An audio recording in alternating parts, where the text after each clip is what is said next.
STY akan memulai ya misi dia yang terbilang dalam tanda kutip ini misi yang sangat sulit di grup C, tapi tidak ada yang tidak mungkin dalam sepak bola, makanya STY tetap optimis, percaya diri bahwa dia bisa memberikan juga yang terbaik, terutama dalam pertandingan pertama yang sulit ketika kita harus ke Jeddah. Nah, dia akan sekarang memulai ketika tiba kemarin untuk memikirkan kerangka tim yang oke punya. Ya, pasti seluruh pemain abroad kita yang tampil di luar itu akan dia ambil. Ya, karena mereka adalah pemain-pemain yang menjadi pilihan bagi STY sejauh ini. Jai Isyas, ya, dia akan ambil. Dan ini pemain yang sangat diandalkan. 3 caps bersama dengan tim nasional Indonesia 1 gol. Dia akan berada di belakang walaupun kita harus kehilangan Justin Hubner dan Jordi Amat, tapi kita masih punya stok yang bagus. Ya, masih ada Rizky Ridho, ya, masih ada Calvin Verdong yang bisa ditarik ke belakang, masih ada Sandy Walsh. Kita masih punya Nathan Chow juga. Opsi-opsi ini juga banyak akan dipilih oleh STY, makanya STY akan mulai berpikir, ya, apakah ada penambahan pemain belakang lagi yang akan datang atau bagaimana, karena kabar terakhir bahwa akan ada 1 pemain tambahan untuk lini belakang kita tidak tahu siapa namanya, ya, selain 1 gelandang lagi.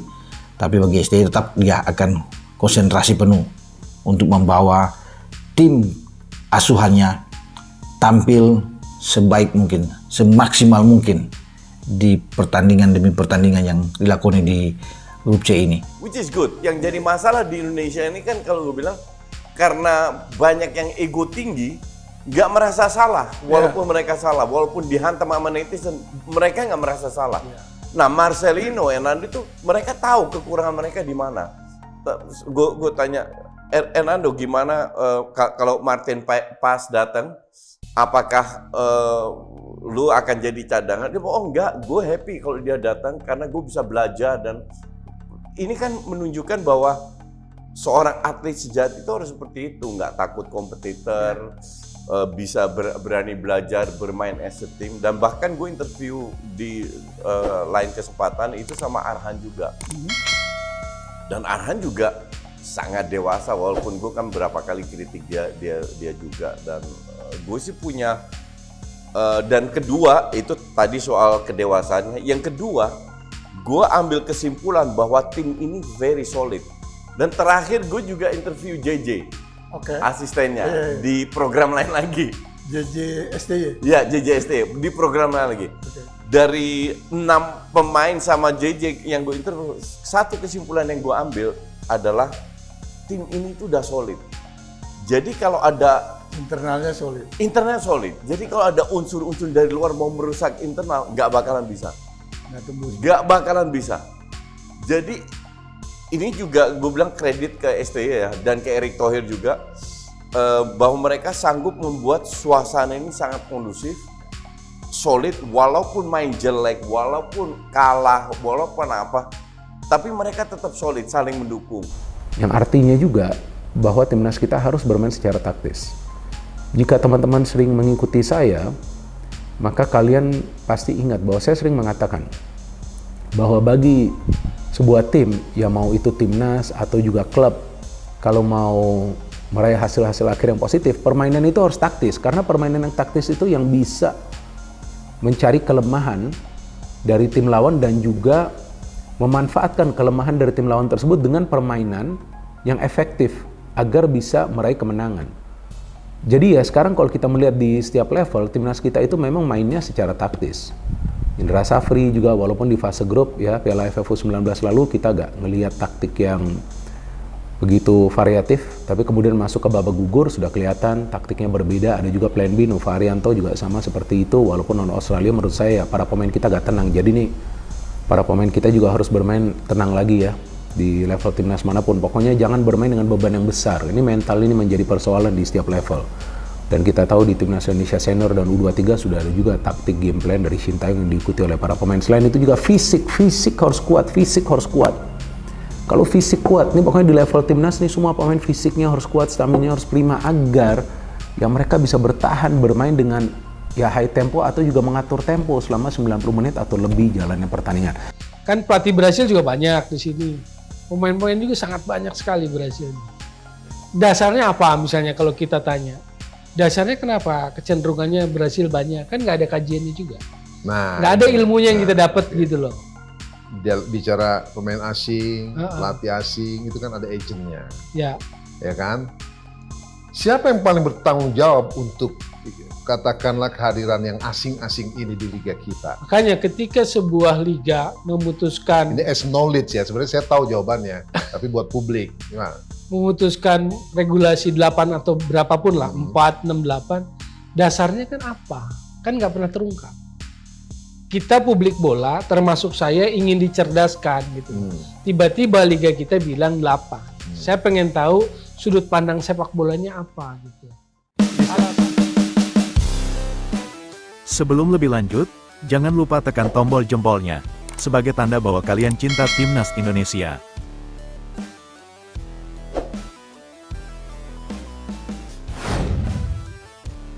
Maarten Paes susul Sintayong, gabung Indonesia, pemain naturalisasi, kualifikasi Piala Dunia 2026. Pelatih Indonesia Sintayong telah tiba di Indonesia setelah menempuh perjalanan jauh dari Korea Selatan. Maarten Paes mendapatkan panggilan gabung Indonesia siap menuju Indonesia. Maarten Paes masih di Amerika Serikat, bulan Agustus ini siap-siap memenuhi panggilan Sintayong. Sintayong tampak bersama asisten dan stafnya sudah berada di Indonesia. Kehadiran Sintayong untuk mempersiapkan pertandingan grup C kualifikasi Piala Dunia 2026. Pemain naturalisasi dalam perjalanan dari Belanda menuju Indonesia. Pelatih dan pemain Indonesia mulai menuju Indonesia untuk persiapan menghadapi Arab Saudi pada pertandingan kualifikasi Piala Dunia 2026. Berita selanjutnya, asisten baru Sintayong pantau langsung laga Liga 1 antara Semen Padang vs Borneo FC. Deretan asisten Timnas Indonesia sekaligus asisten Sintayong memantau langsung Liga 1 yang mempertemukan Semen Padang vs Borneo FC. Laga pekan perdana yang mempertemukan Semen Padang vs Borneo FC berlangsung di Stadion Sekolah Tinggi Ilmu Kepolisian, Stik Melawai, Jakarta Selatan, Senin tanggal 12 Agustus tahun 2024.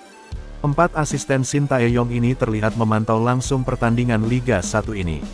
4 asisten yang terlihat datang dan melihat langsung pertandingan ini yakni Choi In Chol, Jo Byung-guk, Shin Sang-gyu dan asisten baru khusus striker yakni Yong Ki-hun. Sebenarnya kedatangan para asisten Sintayong memantau langsung pertandingan Liga 1 tak begitu mengejutkan. Pasalnya, Sintayong dan para asisten asal Korea Selatan ini baru tiba di Indonesia pada Minggu, tanggal 11 Agustus tahun 2024 malam WIB. Selain karena baru tiba di Indonesia dan sudah langsung memantau pertandingan Semen Padang FC vs Borneo FC. Ada satu nama yang menjadi sorotan yakni asisten baru yang dibawa Sintayong yakni Yong Ki-hun. Seperti diketahui, belakangan ini nama Yong Ki-hun ramai jadi perbincangan publik seusai namanya mencuat jadi asisten Sintayong di Timnas Indonesia. Top skor Korean FA Cup pada 2019 tersebut diketahui didatangkan sebagai asisten pelatih khusus striker Timnas Indonesia. Mantan pemain Timnas Korea Selatan dengan catatan 57 caps dan mengoleksi 5 gol tersebut diharapkan menjadi angin segar lini serang skuad Garuda. Hal ini karena lini depan Timnas Indonesia dinilai tumpul, sehingga dengan didatangkannya Yong Ki-hun diharapkan ada perbaikan. Apalagi mantan pemain Jeonbuk Hyundai Motors tersebut telah memiliki banyak pengalaman dan catatan bagus. Bahkan saat ia menukangi Suwon Samsung Brewings ia menerima predikat pelatih League of the Month pada April tahun 2024 lalu. Yong Ki-hun terlihat datang memantau langsung pertandingan bersama beberapa asisten Timnas Indonesia lainnya yakni Choi In Chol, Jo Byung-guk, Shin Sang-gyu. Mereka terlihat menikmati pertandingan ini, dan tentu kedatangan mereka untuk memantau langsung pemain. Apalagi Timnas Indonesia dijadwalkan akan menjalani persiapan menuju kualifikasi Piala Dunia 2026 zona Asia pada tanggal 29 Agustus mendatang. Hal ini karena Timnas Indonesia akan menjalani laga perdana kualifikasi Piala Dunia 2026 zona Asia pada tanggal 5 September mendatang melawan Arab Saudi. Skuad Garuda akan melawan Arab Saudi di King Abdullah Sports City Stadium, Jeddah, pada tanggal 5 September mendatang. Setelah itu, Sandy Walsh dan kawan-kawan akan menjamu Australia di Stadion Gelora Bung Karno, Senayan, Jakarta, tanggal 10 September tahun 2024. Sementara itu, Sintayong dikabarkan juga akan memantau langsung Liga 1. tetapi dalam laga ini sang pelatih tak terlihat bersama para asistennya.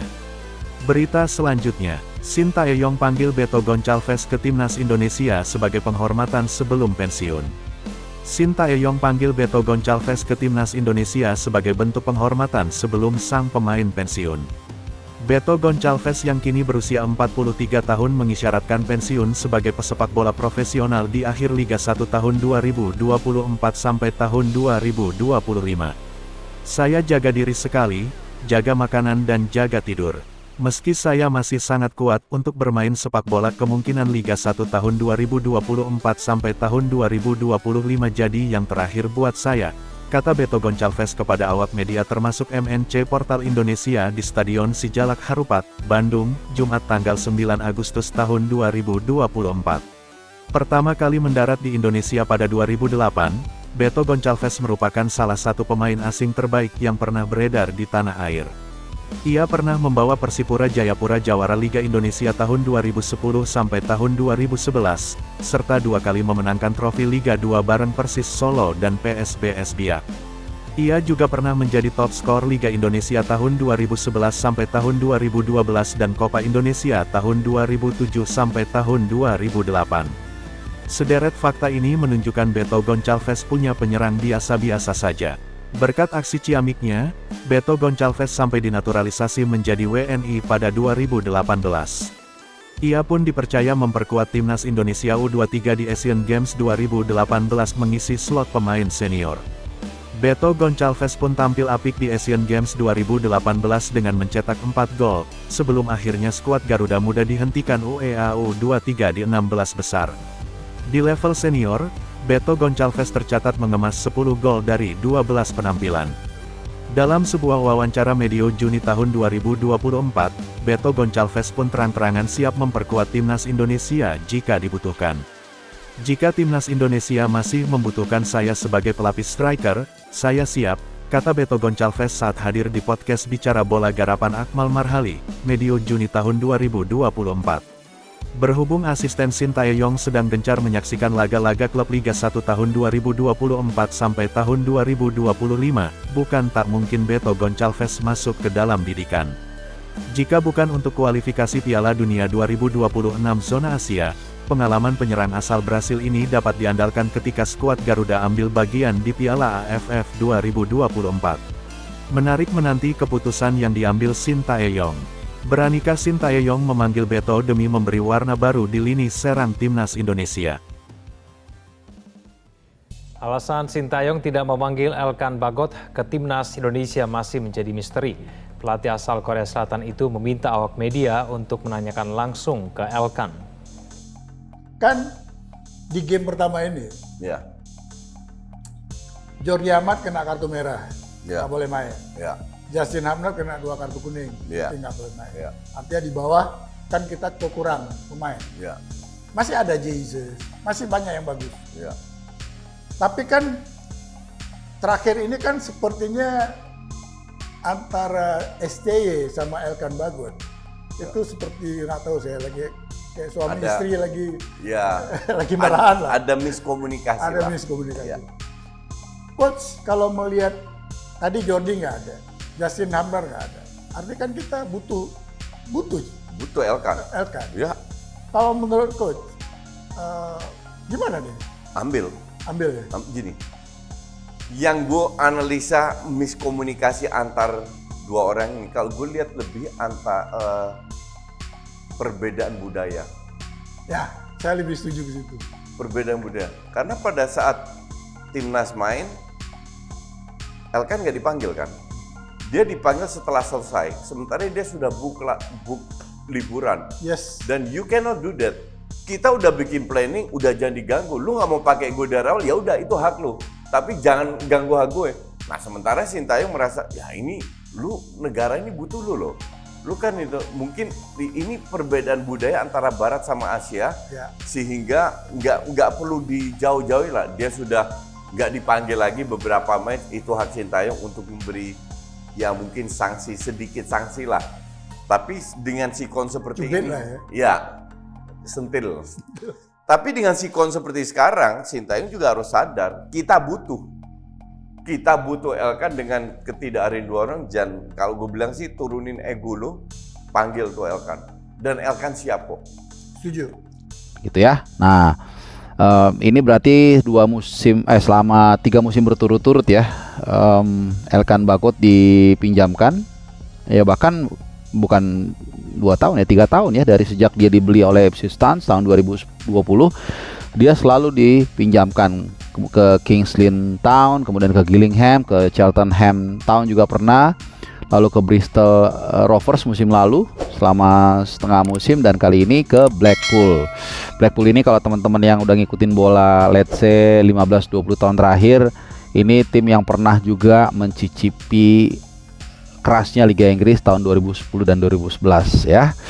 Dan wish him the best apapun itu, karena tetap dia masih warga negara Indonesia, dan mudah-mudahan memang ini mungkin bukan pilihan yang paling ideal. Artinya kalau kita bayangkan sebagai seorang Elkan Bagot, pasti dia juga pengen ya bermain di Premier League. Semua pemain pasti ingin bermain di level tertinggi. Tapi mungkin saat ini pilihan yang paling realistis adalah dia dipinjamkan ke Blackpool agar mendapatkan minute play lebih banyak ya. Mudah-mudahan pelan-pelan karirnya bisa meningkat, toh umurnya masih 21. Dan yang lebih penting lagi dan lebih bagus lagi, mungkin kalian setuju, hubungannya atau komunikasi dia dengan Sintayong atau federasi itu ya ada yang mungkin menjembatani lah supaya kembali rukun, rucuk, dan bisa membantu kekuatan lini pertahanan Indonesia. Nah, Lihat betapa bangganya dia dengan bendera Indonesia. Ya, terus kemana tuh yang kemarin yang teriak-teriak? Jangan pakai pemain keturunan di level U16 dan juga U19. Kasih kesempatan kepada para pemain lokal. Betul, semua pemain lokal diberikan kesempatan. Semua diberikan kesempatan, tapi harus bersaing untuk mendapatkan tempat. Iya dong. Kok enak aja nggak mau bersaing tiba-tiba mau mendapatkan tempat. Nanti kalau mainnya amburadul, nah gimana caranya timnas kita bisa meraih kemenangan? Semoga bisa cepat keadaan itu berubah. Ya. Well, sekarang nyebrang ke pemain asingnya, Well. Ini juga menarik, Ya. dan regulasinya 8. Yes. Kualitasnya gimana, Well? Melihat dari Piala Presiden kemarin. Ya kalau lihat di Piala Presiden belum ada yang mengesankan ya. Nggak ada pendatang baru yang menurut saya sih, oh keren gitu. Ya tetap aja masih David Da Silva aja lah yang menurut saya sih strong gitu. Cimik habis menurut saya sih di Persija gitu. Jadi pemain asing datang akan tambah banyak jumlahnya karena regulasinya membolehkan 8. Ya. Dari komposisi yang saya lihat juga menarik. Brasil ini paling banyak. Gitu loh. Ada sekitar 45 Brasil. Dari daftar yang sudah didaftarkan klub saya cek ada 45 Brasil. Dia paling banyak tuh. Jadi ini juga tanda tanya apakah ini memang sebuah apa namanya? Apa? Benturan. Bukan Konspirasi. bukan konspirasi terlalu tinggi itu bahasanya apa ya? Jadi semacam connection yang kuat gitu. Saya nggak ngerti. Kan pelatih Brasil juga banyak di sini. Pemain-pemain juga sangat banyak sekali Brasil. Dasarnya apa misalnya kalau kita tanya? Dasarnya kenapa kecenderungannya Brasil banyak? Kan nggak ada kajiannya juga. Nah, Nggak ada ilmunya yang kita dapat gitu loh. Sebelum lebih lanjut, jangan lupa tekan tombol jempolnya, sebagai tanda bahwa kalian cinta Timnas Indonesia.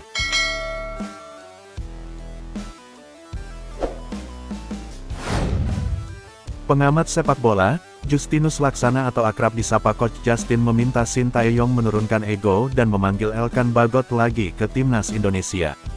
Rumor soal renggangnya hubungan Sintayong dan Elkan Bagot tercium usai tidak ada nama pemain Blackpool tersebut di skuad Timnas Indonesia menghadapi Irak dan Filipina pada Juni tahun 2024 lalu. Padahal, Elkan Bagot tidak mengalami cedera dan menjadi pemain yang selalu mendapat panggil Sintayong sejak bisa membela Timnas Indonesia pada 2021. Awalnya, hubungan mereka diduga retak ketika skuad Garuda Muda tengah bersiap menghadapi Gini pada pertandingan playoff Olimpiade Paris 2024 Mei lalu. Ketika itu, lini belakang Indonesia tengah pincang setelah Rizky Ridho harus menjalani hukuman kartu merah, sedangkan Justin Hubner kembali ke klubnya, Cerezo Osaka. Sintayong akhirnya memanggil Alfeandra Dewangga dan Elkan Bagot untuk mengisi kekosongan yang ditinggalkan Rizky Ridho serta Justin Hubner. Akan tetapi, Elkan Bagot tidak memenuhi panggilan tersebut dan lebih memilih berlibur. Sejak saat itu, hubungannya dengan pelatih asal Korea Selatan itu diduga tidak baik-baik saja. Jelang laga putaran ketiga kualifikasi Piala Dunia 2026 zona Asia pada September nanti melawan Arab Saudi dan Australia, skuad Garuda kembali pincang di lini belakang. Jordi Amat dan Justin Hubner dipastikan absen saat menghadapi Arab Saudi. Pasalnya, kedua bek tersebut harus menjalani hukuman kartu di laga nanti. Situasi ini membuat Coach Justin menyarankan agar STY kembali memanggil Elkan Bagot ke timnas Indonesia.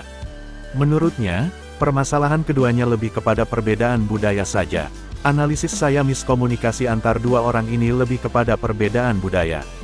Karena pada saat timnas main, Elkan tidak dipanggil, dia dipanggil setelah selesai Piala AFF U23, ujar Coach Justin dikutip dari channel YouTube Hasanis Corner, Minggu, tanggal 11 Agustus tahun 2024. Coach Justin menjelaskan, Elkan Bagot sebelum Piala AFF U23 kemungkinan sudah merencanakan liburan.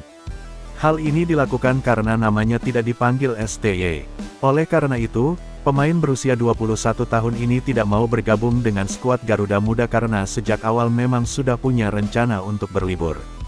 Sementara Shin Tae-yong merasa ini negara ini butuh Anda, ini perbedaan budaya Barat sama Asia jadi tidak perlu dijauh-jauhi, katanya. Dengan tidak dipanggilnya Elkan Bagot ke pertandingan putaran kedua kualifikasi Piala Dunia 2026 zona Asia melawan Irak dan Filipina, kata Coach Justin, sudah menjadi sanksi kecil untuknya. Berikutnya, dia meminta agar Shin Tae-yong menurunkan ego untuk kembali memanggil Elkan Bagot ke timnas Indonesia. Terlebih, situasi lini belakang skuad Garuda sedang rapuh. Dengan situasi dan kondisi seperti ini Shin Tae-yong harus sadar kita butuh Elkan dengan ketidakhadiran dua orang, Jordi Amat dan Justin Hubner, kalau kata saya turunin egonya, panggil Elkan dan Elkan siap kok, ucapnya. Berita selanjutnya, media China menyindir timnas Indonesia yang gila-gilaan naturalisasi, sebut skuad asuhan Shin Tae-yong itu, Belanda versi Asia.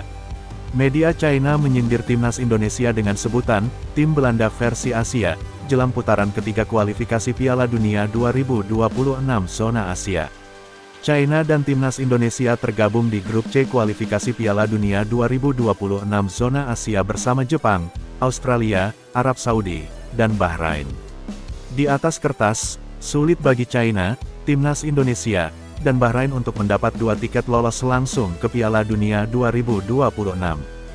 Jepang, Australia, dan Arab Saudi diprediksi bakal menjadi unggulan untuk mendapat 2 tiket lolos ke putaran final. Sebagai informasi, Jepang, Australia, dan Arab Saudi merupakan peserta Piala Dunia 2022 yang berlangsung di Qatar. Arab Saudi bahkan mampu mengalahkan Argentina dengan skor 2-1 di pertandingan pembuka. Hasil tersebut menjadi salah satu kejutan terbesar yang terjadi di Piala Dunia. Dengan situasi seperti itu, target realistis yang bisa dipasang Indonesia, China, dan Bahrain adalah bertarung memperebutkan posisi ketiga dan keempat. Jika mendapatkan posisi tersebut, akan bermain di putaran keempat untuk mendapatkan tiket lolos ke Piala Dunia. Oleh karena itu, berbagai cara dilakukan oleh negara peserta. Salah satunya seperti yang dilakukan PSSI dengan menaturalisasi sejumlah pemain keturunan. Namun, naturalisasi yang dilakukan oleh PSSI mendapat sindiran dari media asal China, Sohu. Dibandingkan Bahrain, Indonesia punya ambisi besar untuk bisa kembali ke putaran final Piala Dunia. Indonesia sudah melakukan naturalisasi gila-gilaan, tulis media Sohu dikutip pada Rabu tanggal 31 Juli tahun 2024. Mereka secara komprehensif meningkatkan susunan pemain lapangan depan, gelandang, bek dan penjaga gawang menjadi tim Belanda versi Asia, tambahnya. Pada laga kontra Irak dan Filipina di putaran kedua kualifikasi Piala Dunia 2026 Mei lalu, pelatih Shin Tae-yong memanggil 11 pemain naturalisasi. Mereka adalah Jordi Amat, Justin Hubner, Kelvin Verdong, Sandy Walsh, Sain Patinama, Jay Izes, Nathan Chuaon, Tom Haye, Ivar Jenner, Rafael Struijk, dan Rafael Struijk. Daftar tersebut belum termasuk pemain yang tidak dipanggil seperti Mark Klok dan Maarten Paes. Jelang putaran ketiga kualifikasi Piala Dunia 2026 zona Asia, PSSI rumornya bakal menambah pemain naturalisasi untuk memperkuat skuad Garuda. Beberapa nama pun sudah muncul ke permukaan meski belum dikonfirmasi PSSI seperti oleh Romeni, Kevin Dix, hingga Miss Hilgers. Sementara itu, pertemuan pertama antara China dan timnas Indonesia akan berlangsung di Stadion Guangdong pada tanggal 15 Oktober tahun 2024. Sementara pertemuan kedua akan berlangsung di Stadion Utama Gelora Bung Karno SUGBK pada tanggal 5 Juni tahun 2025.